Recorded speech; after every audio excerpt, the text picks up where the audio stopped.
up everybody, welcome back to my channel. I'm Lexus and today I have an episode of Can I Do It? Where I try and make vegan shrimp out of, drumroll, ying oyster mushrooms. These mushrooms are magical. Mushrooms in general are just magical because you can do so many things with it. I've made chicken with oyster mushrooms before. I've made Philly cheesesteaks, but I never made shrimp. So we are about to find out how that turns out. So the first thing I'm going to do is slice the oyster mushrooms, and I'm just slicing them into circles, and then I'm going to try and make the yin and yang symbol just to give it that look that shrimp has. Then I'm going to take the oyster mushrooms and soak them in warm water for about 10 minutes. This is going to help the oyster mushrooms get tender. While that's soaking, I'm going to prepare the dredging and the dry batter. So for the dredging, I'm adding a half cup of unsweetened almond milk, 3/4 cups of water from a can of chickpeas, which is also known as aquafaba or just chickpea water, and 1 tablespoon of Old Bay seasoning. For the dry batter, I'm going to be using 1 cup of panko breadcrumbs, 1 cup of flour. You can use any flour. I use regular all-purpose flour, a half cup of vegan Parmesan cheese. I normally use veggie Parmesan cheese, but I found this off of Thrive Market and it tastes pretty much the same. Next, you're going to want to add 1 teaspoon of ground nori. Now, I'm using this furikake, I think it's called. I got it from Trader Joe's, and it's basically a blend of white sesame seeds, black sesame seeds, nori, which is the main thing that we want. It's just seaweed and kelp powder. So it's going to help give it that seaweed taste, that fishy taste that you want. Not too much of a seaweed taste, but fishy or shrimpy, I should say. Or you can just take a nori sheet and blend it up and then pour it into the mixture.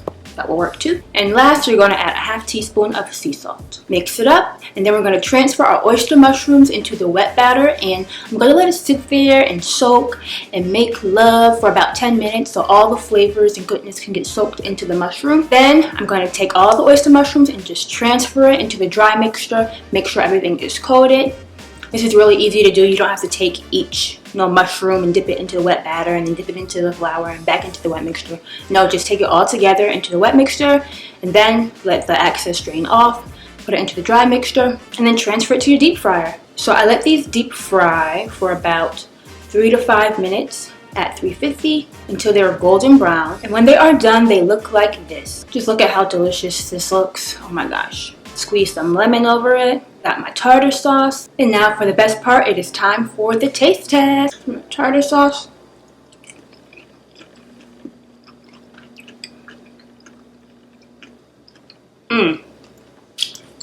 Wow. Wow.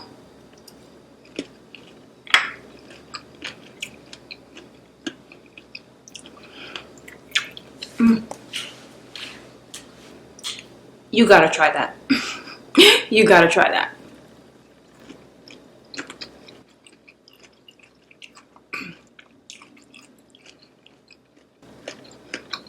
It's so crunchy and crispy on the outside, and the texture is very shrimpy. I don't even know if that's a word, but the texture is like shrimp. And it tastes like it.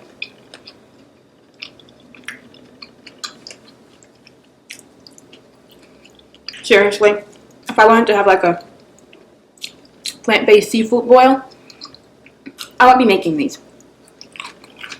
And this is my first time making vegan shrimp, so I would definitely play around with the flavors and do different styles of shrimp. Maybe a Cajun style shrimp. As you can see, it was very simple to make. Easy. The aquafaba, the chickpea water, it really is a great egg replacer.